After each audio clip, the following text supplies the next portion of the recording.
Paige Renkoski was born on February 2nd of 1960 in Lansing, Michigan, and she was one of 4 daughters. She was described as fun-loving and upbeat, and she enjoyed putting on plays in the basement as a child. One of her sisters, Michelle, said she was hysterically funny. She had an incredible sense of humor and was very dramatic. She was involved in drama, theater, singing, and music, not life drama. She was a very talented singer and not a shy person. Her family was very close, but Paige was particularly close with her mother, Ardis. As she grew up, Paige started working as a model for a local department store, and at one point she was featured in a fashion show that was sponsored by 17 magazine. However, modeling wasn't quite fulfilling for Paige, and she had her eyes set on a different career path.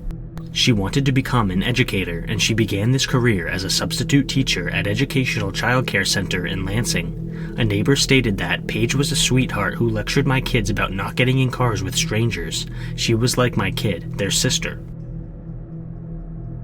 By 1990, Paige was living with her fiancé, Steve DeBrabender, in DeWitt Township, but their relationship had recently become strained. They were having problems, but they were committed to working through them and coming out the other side as a stronger couple. On May 24th of that year, 30-year-old Paige was on her way home from the airport where she had dropped off her mother. Tragically, she never made it home. Several eyewitnesses confirmed that Paige was on the side of the highway at around 3 p.m. that day, talking to an unidentified man. Some of these witnesses reported that there were up to 3 men talking to Paige. Something that all the witnesses could agree on was that Paige looked very upset and there was a red minivan parked near her car. A few hours later, her vehicle was found with the engine still running and the headlights on, but Paige herself was nowhere to be seen. Her purse and shoes were still inside the vehicle. Paige's family told the police that she never would have stopped her car for strangers because she was too cognizant of potential danger. However, the car was still functioning and had gas, which ruled out an emergency as the reason she pulled over. Detectives couldn't make heads or tails of the situation, so they decided to retrace Paige's footsteps that day. At around 11:30 a.m., Paige dropped her mother off at the Detroit Metropolitan Airport, and then she met up with a friend in Canton, Michigan. They hung out in Griffin Park before Paige left, and she made one last stop at a store on the way home. She purchased a bottle of beer and a magazine, and the clerk told the police that she was wearing distinctive multicolored, loose-fitting, flower-patterned pants and a distinctive necklace. After this, the only account of Paige's whereabouts were the witnesses who had seen her on the side of Interstate 96 near Fowlerville, which was about 30 miles from her house.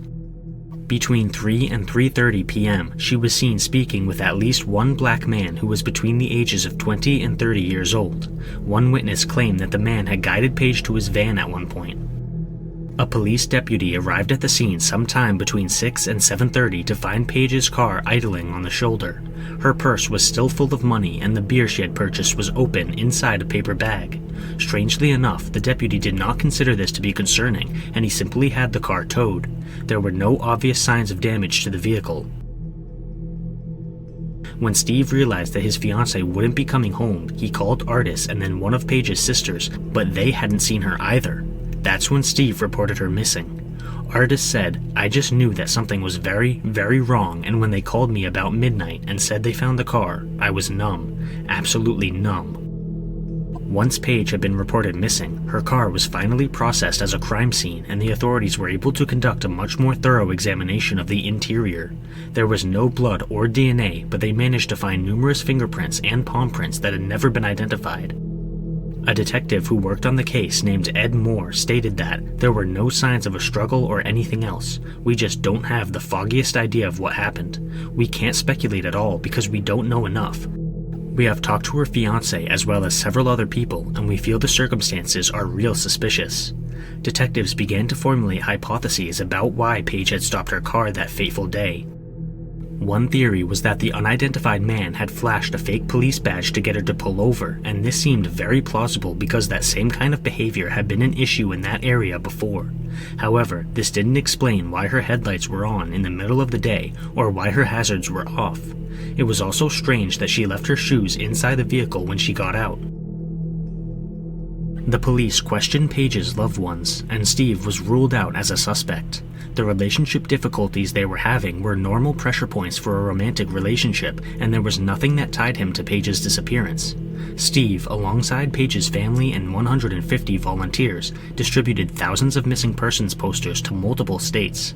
The police released composite sketches of the suspects, and they attempted to track down the red minivan, but these efforts ultimately failed. In January of 1999, the police received an anonymous tip in the form of a hand-drawn map that claimed to lead to the location of Paige's body. The authorities conducted a search effort with ground-penetrating radar in the area indicated by the map, but nothing was found. The police decided to revisit this location in 2011 with cadaver dogs, and the dogs hit on 2 spots, but Paige's body wasn't there. Time started trickling by, and there was still no sign of Paige. There was no activity on her social security card, and none of her money left her bank account. The case started to freeze over, becoming colder and colder with each passing day. In 2009, investigators announced that they had 6 potential suspects in the case. One of these suspects had been murdered in 1999, and he had owned a burgundy minivan before his death. Unfortunately, because this man was no longer alive, it was nearly impossible for the authorities to gather any new information about his potential connection to Paige's disappearance. Detectives started speculating about possible connections between cases in the general area, including 8 women who had either vanished or been murdered in southeastern Michigan within 2 years of Paige's disappearance. It was later determined that at least 4 of these women had been victims of the serial killer Leslie Allen Williams, who doesn't match the description of the suspect in Paige's case. In addition, he was in prison when Paige went missing.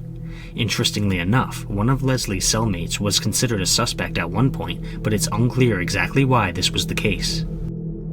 One of the most promising connections that the investigators looked into was the murder of a 30-year-old woman named Beverly Wivel, whose body was discovered along the side of a road in Canton Township in 1989. Her vehicle was found abandoned and still running with her purse inside. She had been essayed and shot to death. What caught the attention of the detectives was the fact that both Beverly and Paige had visited Griffin Park before their disappearance and/or murder. Detectives theorized that the perpetrator was the same person in both cases, and he had used Griffin Park as a hunting ground. However, the police made a major breakthrough in Beverly's case in 2024 when they successfully matched a DNA sample from her corpse to a man named Buster Robbins, who bears no resemblance to the suspects in Paige's case. The disappearance of Paige Renkoski is still unsolved to this day. Artist channeled her pain into becoming an advocate for victims and their families, and she became a coordinator for the Mid-Michigan chapter of the organization called Parents of Murdered Children. She also became an active member of Missing in Michigan.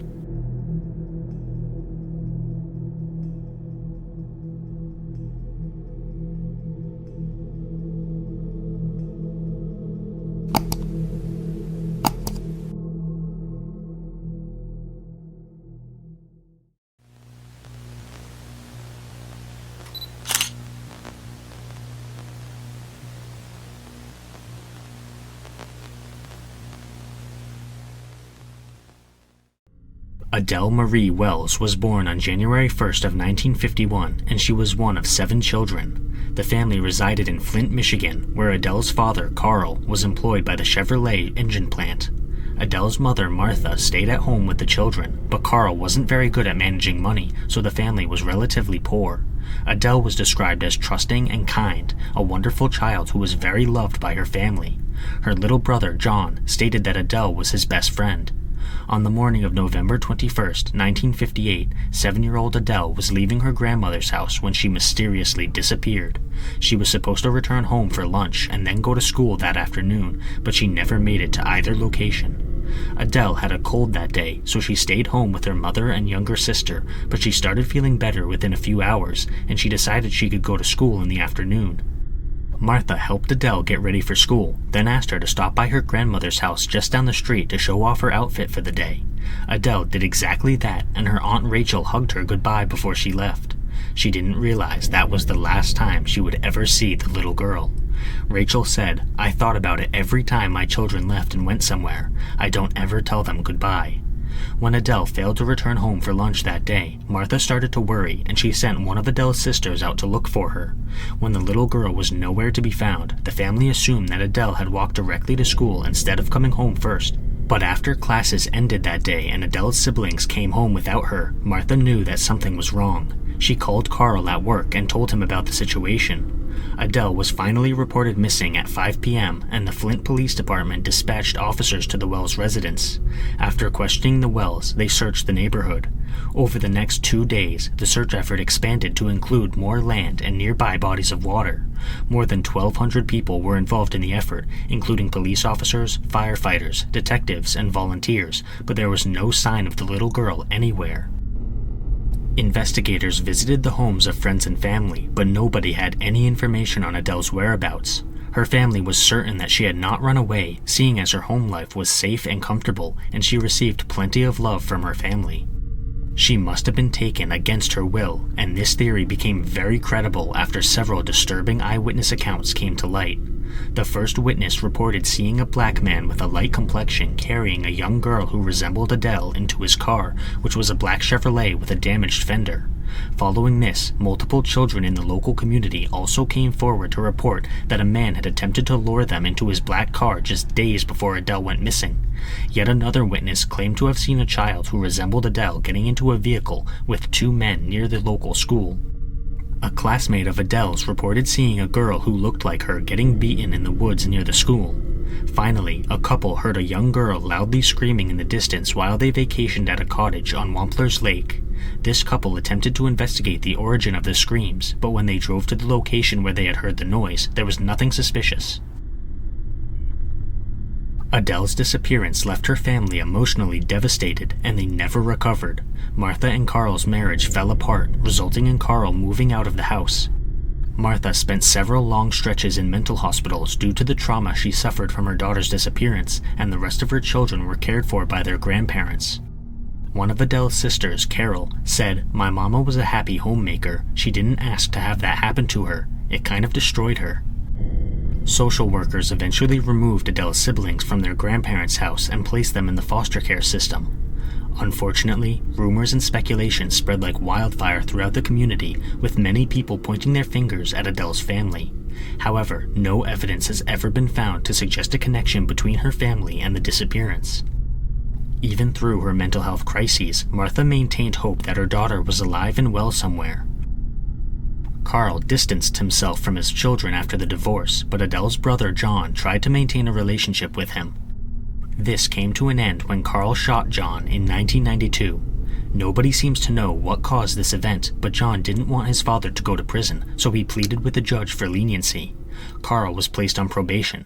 In 2016, someone contacted the authorities to report that her aunt, who had been abducted at a young age, might actually be Adele. The woman in question provided a DNA sample, but the results indicated that she had no relation to the Wells family. There have been no updates in the case ever since. What happened to Adele Marie Wells remains a mystery to this day, and it doesn't seem likely that this will ever change.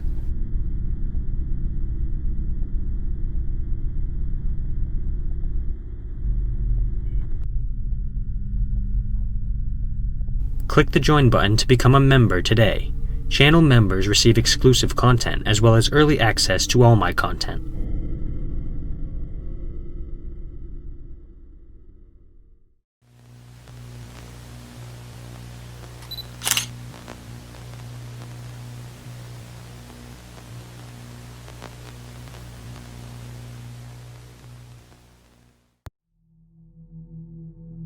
Deanna Merryfield was the second of 4 children growing up in the Merryfield residence in Killeen, Texas. She was described as bright, sweet, and protective.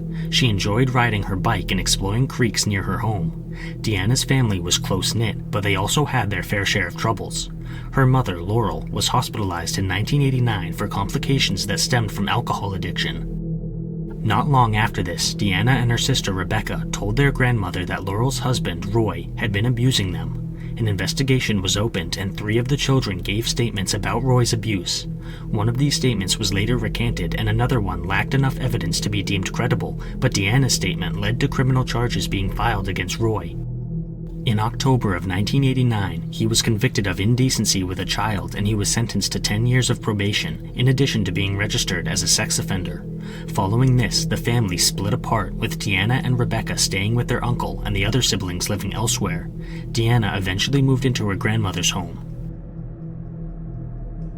On the evening of July 21st, 1990, 13-year-old Deanna stayed up late with her grandmother watching movies. After her grandmother went to bed, Deanna snuck out of the house and traveled to the Oak Springs trailer park nearby, where Rebecca was still living with their uncle. Deanna arrived at around 3:30 a.m. in a brown or bronze four-door car that was being driven by two men who were either Hispanic or Caucasian. Deanna knocked on Rebecca's bedroom window, and they talked until their uncle woke up and told Deanna to go home. She left in the same car she had arrived in, and that was the last time anyone ever saw Deanna. She was reported missing the next day, and an investigation began. Deanna had not left a note or taken any belongings with her, nor had she told anyone that she was leaving, which all suggests that she did not go missing of her own volition. However, the police classified her as a runaway. In 1992, Rebecca received a collect phone call from someone who identified herself as Deanna. Rebecca accepted the call, but by the time they connected, the caller had hung up. The call was traced to Horse Cave, Kentucky, but the caller has never been identified. In 2017, Deanna's sister Melissa reached out to the Killeen Police Department for information about the investigation, but she learned that they had closed the case. She pleaded with the authorities to reopen the case because Deanna had still not been found, and Deanna's DNA has since been added to the national databases. A private investigator took over the case in October of 2017, and Melissa has done a lot of work on social media to keep her sister's case circulating. She said, "Time is slipping away. We're working against time now. Any information could be helpful, even if you don't think it's important. It could be the thing that solves this for us."